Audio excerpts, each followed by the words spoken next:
Welcome to Defenders, the teaching class of Dr. William Lane Craig. Today, The Existence of God, Part 12. And for more information and resources, go to reasonablefaith.org. To set the context, we've been talking about the Kalam Cosmological argument for the existence of God. And that argument, you remember, goes, whatever begins to exist has a cause. The universe began to exist, therefore the universe has a cause. And we've been looking at evidence for that controversial second premise that the universe began to exist. We looked at philosophical arguments, and then we looked at scientific confirmation of this premise. And we've just most recently been looking at the confirmation of this premise from the second law of thermodynamics. And you remember we saw that the application of the second law of thermodynamics to the universe as a whole implies that given sufficient time, given a finite amount of time, the universe will reach a state at which it becomes cold, dark, dilute, and dead. And the question arises, if given a finite amount of time, the universe will arrive at such a state, then why is it not now in such a state if it has already existed for infinite time? If the past is infinite, then the universe should have already reached a condition of being lifeless, dark, dead, and dilute. And yet it's not. And all of this seems to raise the implication that the assumption behind the problem is wrong. Namely, this assumes that the universe has existed forever. If the universe began to exist, then it has been simply a finite amount of time since the initial energy was put in at the beginning of the universe, and it is now winding down towards some sort of thermodynamic heat death, which it will arrive at in the future. And so the application of the second law to the universe as a whole implies that the universe began to exist, which is the second premise of the Kalam cosmological argument.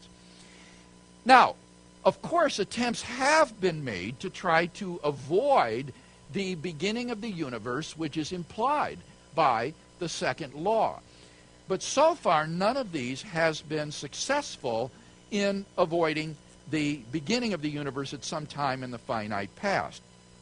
For example, during the 1960s, a number of scientists said that perhaps the universe is in an eternal process of oscillating. That is to say, it expands and then it recontracts, and then it expands and then recontracts, and then expands and recontracts in a sort of concertina-like fashion, and that this process of oscillating has been going on from eternity past.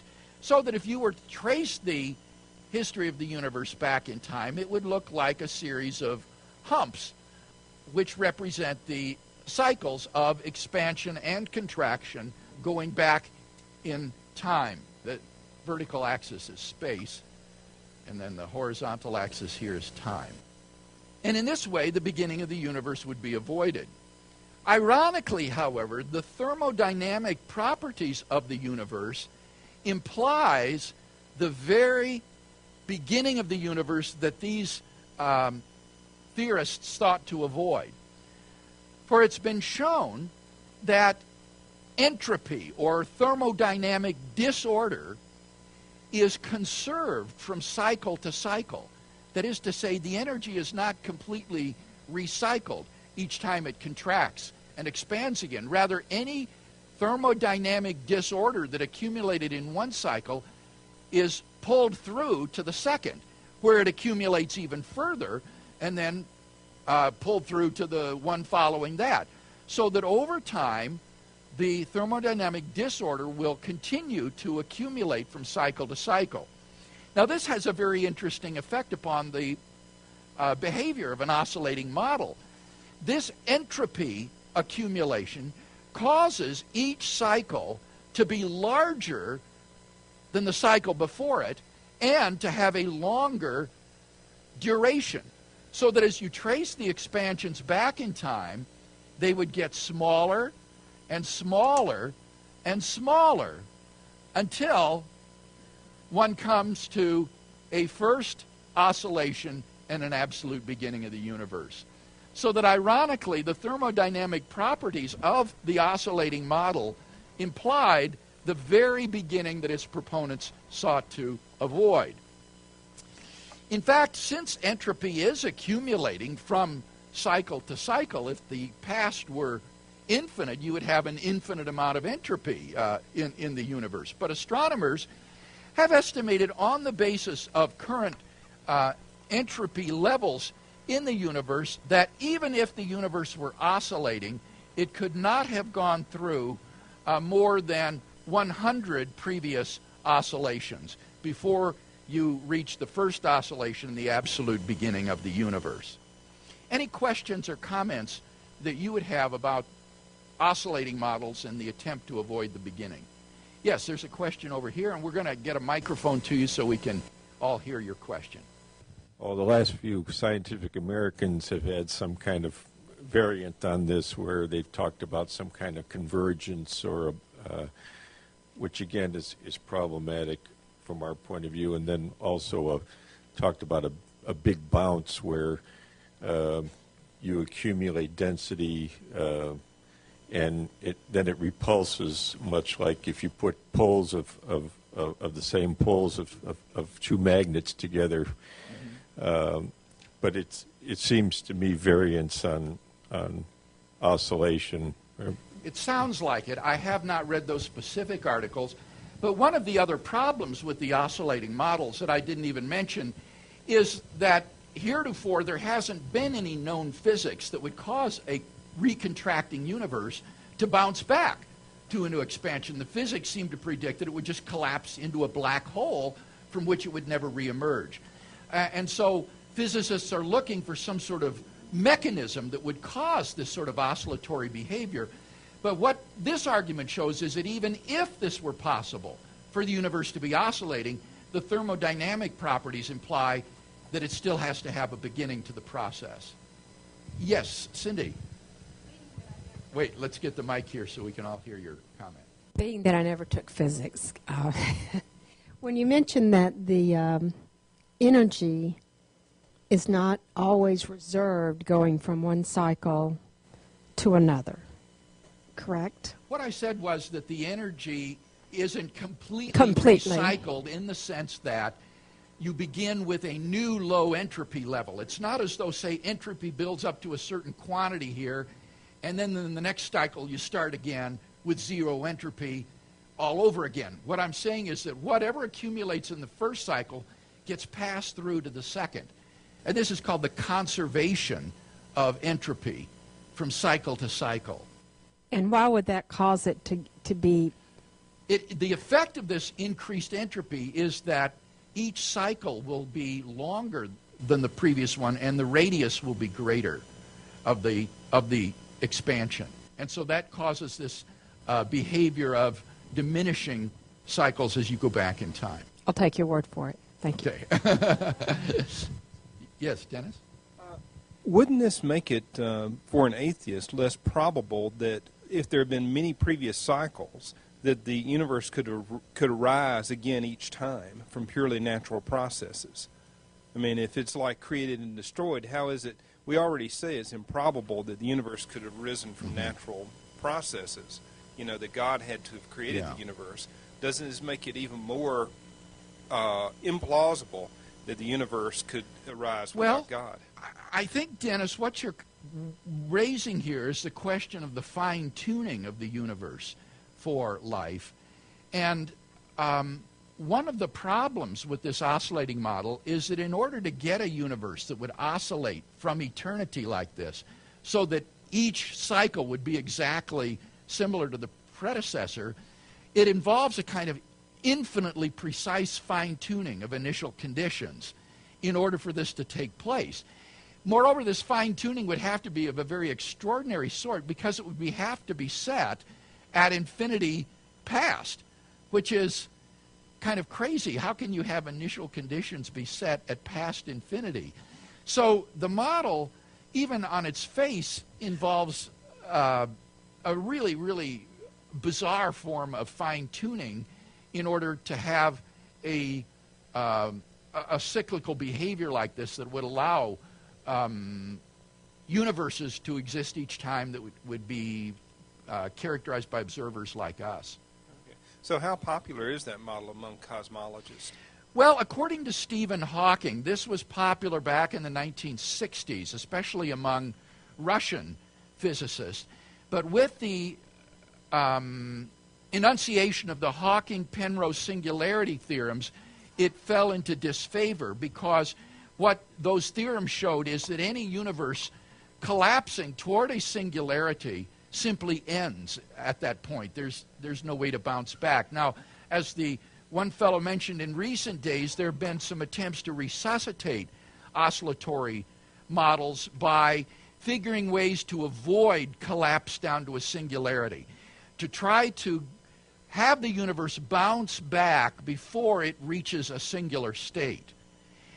The problem is that those models, even if they succeed in avoiding the singularity, have not been able to be extended into infinity past. You still can't have an infinite past with such models, even if you can avoid collapsing down to a singular point at the end of a cycle. Okay, there was a question right behind you there, I think.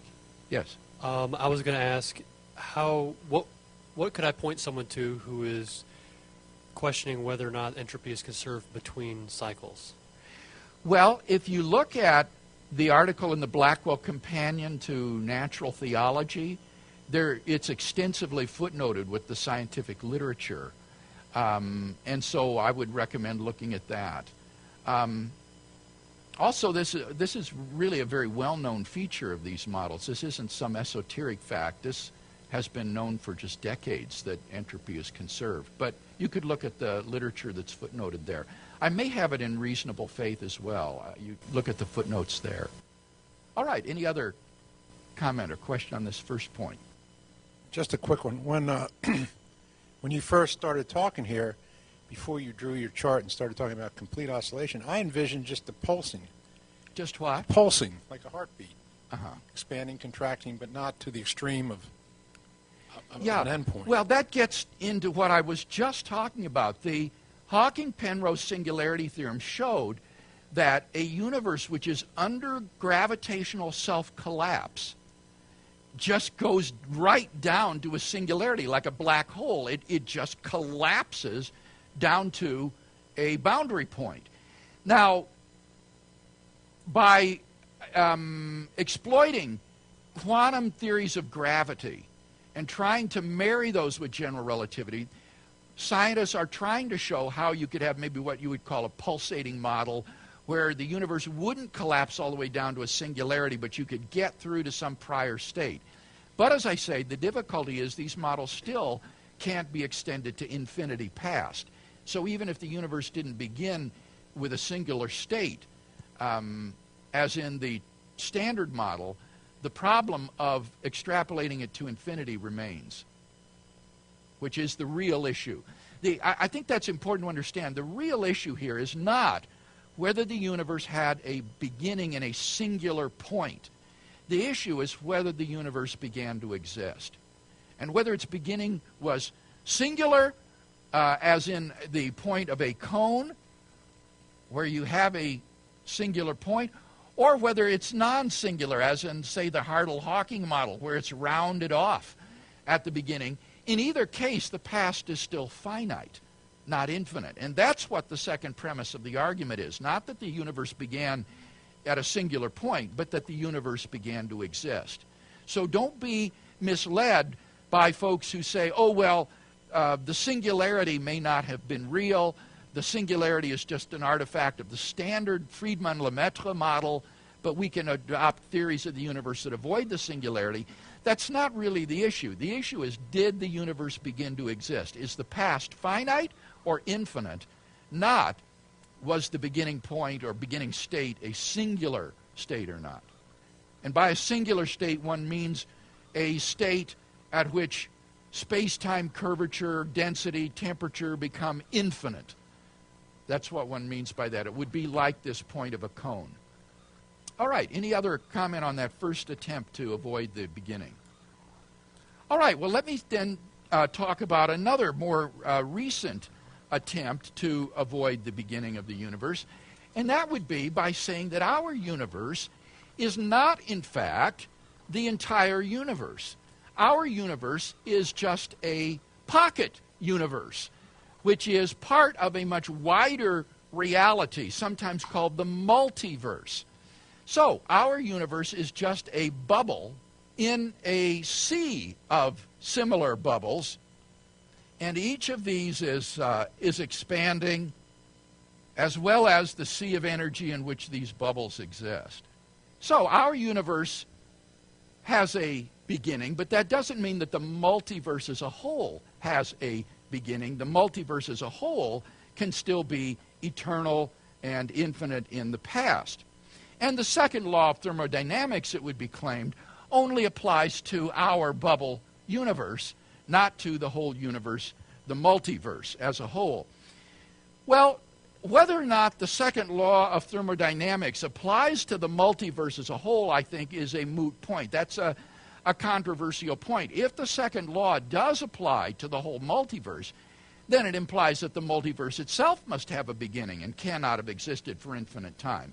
But in any case, even that aside, we've already seen that the theorem developed by Arvind Borde, Alan Guth, and Alexander Vilenkin implies that even the multiverse itself cannot be extended into the infinite past. The Borde-Guth-Vilenkin theorem that we talked about shows that even the multiverse itself cannot be eternal in the past, but must have a beginning point. So even this foam of bubbles that is forming is something that must have begun to exist, which is again the second premise of the Kalam argument. Any question about the attempt to avert a beginning by appeal to the multiverse? Jonathan? What if someone were to claim that the multiverse itself as a whole is sort of a static entity that's not expanding or contracting, and that there's just sort of this existent sea of energy that's not subject to space and time because there's kind of burst This out is of it? very similar to a kind of model that was developed during the 1970s that I've called vacuum fluctuation models, which says that there is a mother vacuum, which is a sort of womb in which these baby universes are formed. And it is a static, eternal entity, this vacuum. And these baby universes are expanding into this great quantum vacuum in which it exists. Well, this model ran into a very serious problem. Namely, at any point in the quantum vacuum, there is a non-zero probability that a universe would form at that point by a quantum fluctuation. So, given infinite past time, universes will have come into being at every point in the quantum vacuum. Because given any non-zero probability and enough time, eventually that probability will be actualized. But then, those universes will have by now so expanded as to fill the entire quantum vacuum, and so will run into each other, coalesce, and form one infinitely large, infinitely old universe, which contradicts observations that we exist in a relatively young universe. So it's not enough to have the bubble universes expanding in this static universe. The static universe has to be expanding as well. Well, it's not static. The mother universe has to be expanding as well. And once you do that, then it falls under the Borde-Guth-Vilenkin theorem, which says any universe which has on average been in a state of expansion throughout its history cannot be infinite in the past, but must have a beginning. So the static model was tried, and more recently these multiverse inflationary models have been tried, but what scientists have discovered is, once again, they can't be extrapolated to infinity past. Ted? We were away last week, so we didn't get to be here, so obviously we missed some good, important stuff here, but I'm just trying to get caught up here. There are intelligent beings on Earth who think that perhaps these things always were. Is that I mean, there's some people who have those theories that it Well, just was. there's a good number of people who believe that the universe is eternal in the past and is uncreated and has always existed. But those people struggle with the thought that there could be a deity who always was. And Well, let's put it this way, not necessarily, Ted. I'm just curious. Thomas Aquinas, for example, the great medieval theologian, thought the universe could be eternal in the past, but still be created by God. It just wouldn't be created at some beginning point. It would just be eternally dependent on God, in the way that, say, a heavy weight depending from a chain in the ceiling is always dependent on the chain, even if they had been hanging there from eternity past. So it's not an argument for atheism or against the existence of God, but it would be simply a way of undercutting the Kalam cosmological argument, which has a premise in it that says the universe began to exist. If you can undercut that premise, then that would make that argument unsound. I would just, since I didn't, you know, I didn't understand it. It just amazes me that people would think something could be without having a starting point. I mean, I have this elementary thinking system. You know, it just seems to me like Right. if something is, if you see an oak tree, one time it was not an oak tree. One time it was an acorn, and before that it was, you know, someone ran into the Well, mother that gets tree. into those philosophical arguments we talk about, whether or not the series of causes can regress infinitely into the past. And I tried to show that that's a very, very difficult notion and very problematic. And what we're finding now is that we have actually not simply philosophical reasons to think the past is finite, but actual scientific reasons as well. Any other comment on this attempt to avoid the beginning? Yes. It seems that many of the people that I talk to that use this are actually trying to avoid the fine-tuning of the universe. Yes. I'm not like trying to advocate that there's a genetic fallacy at hand, but should we put extra scrutiny upon people that believe that if their point is that the universe, that's their real origin, their motive, is that it's for fine-tuning and not... Well, I think that your point is well taken in that today there's another argument for the existence of God, the design argument, that's based on the fine-tuning of the universe. And the odds against this fine-tuning occurring by chance are so astronomically low. Indeed, that would be an understatement to say they're astronomical. They're so incomprehensibly improbable that the only way to save the chance hypothesis is through the multiverse. If you can't get the roulette wheel to land on a certain number in one spin, then you posit an infinite number of spins, an infinite number of roulette wheels, and then that way, by chance alone, the improbable will happen. So, if our universe is improbably fine-tuned for the existence of intelligent life, the way you get it to happen by chance is you have an infinite number of other universes, most of which are dead and unobserved, so that this same multiverse hypothesis, you're absolutely right, is the principal means by which the design argument is refuted today. The whole debate between practitioners or proponents of design versus skeptics of design is whether or not we live in a multiverse like this and whether or not that will eliminate the fine-tuning. But as I've tried to explain, it has some relevance as well to the Kalam argument in that the proponent of the multiverse could say, yes, our bubble had a beginning, but not the whole thing. Okay. Thanks. Yes. All right. Well, let me go into one final attempt to avoid the implications of the thermodynamic properties of the universe. And this is the speculation that has been floated in some quarters that perhaps our universe is the baby of some prior mother universe which has spawned it. And the idea here is that perhaps black holes are really portals through which energy can tunnel to some other unobservable universe. And as the energy goes into the black hole, it goes through the wormhole and then is ejected into this other space-time region. And the speculation is that with time, the wormhole gets thinner and thinner until finally it pinches off and the baby universe becomes a separate entity in and of itself.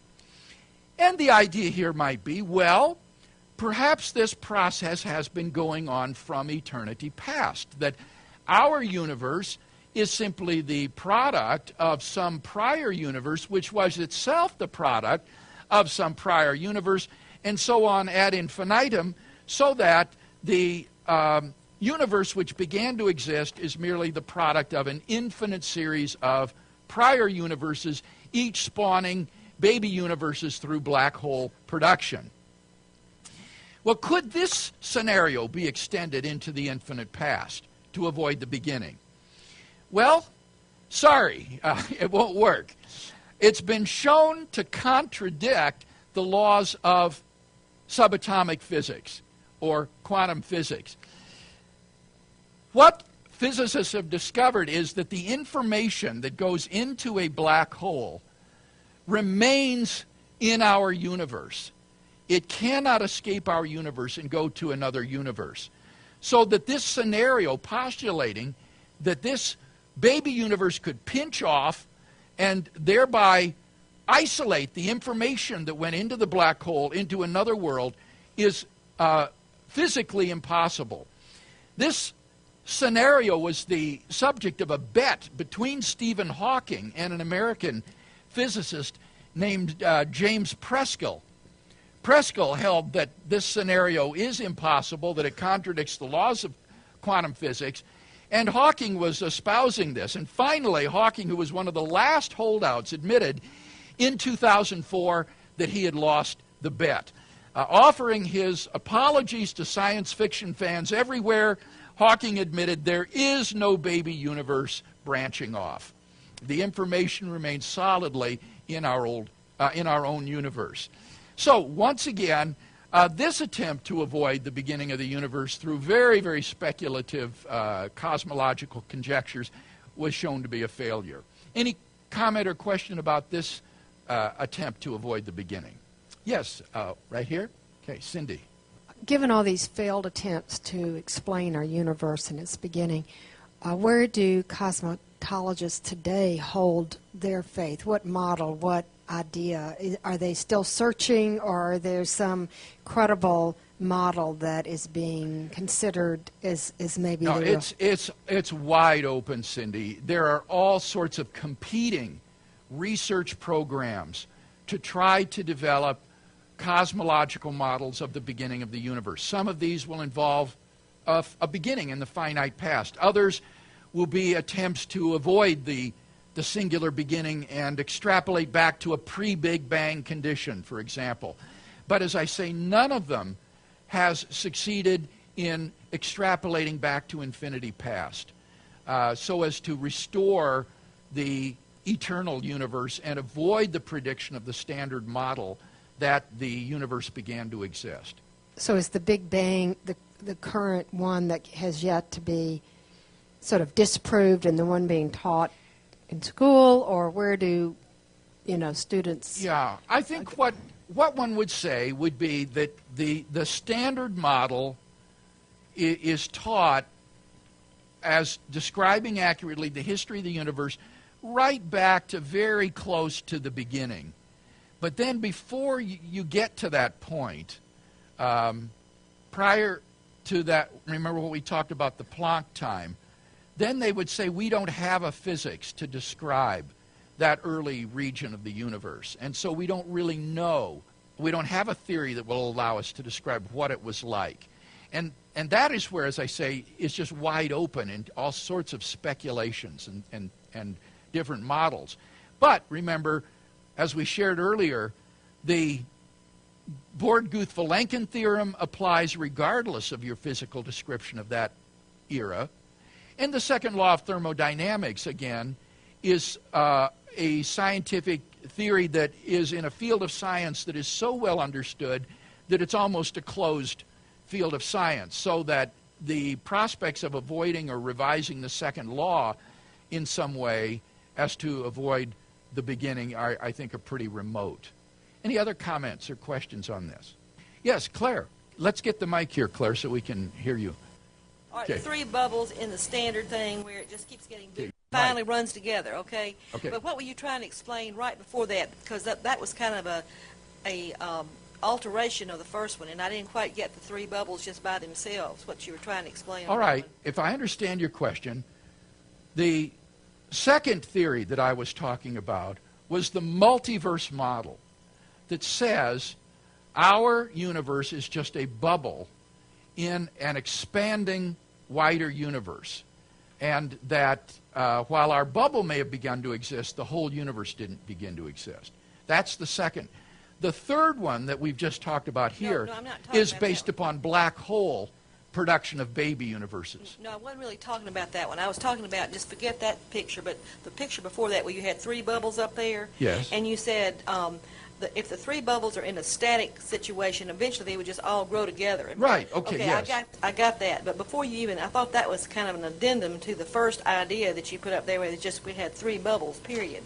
And I didn't quite understand what you were trying to get at that one. Mm-hmm. Okay, it wasn't an addendum. It was a response to Jonathan's question about how we could perhaps adjust the model so that the wider mother universe in which these bubbles are formed is not itself expanding, but it's just static. And I said that ran into the problem that then the bubbles would run into each other and coalesce. Oh, okay.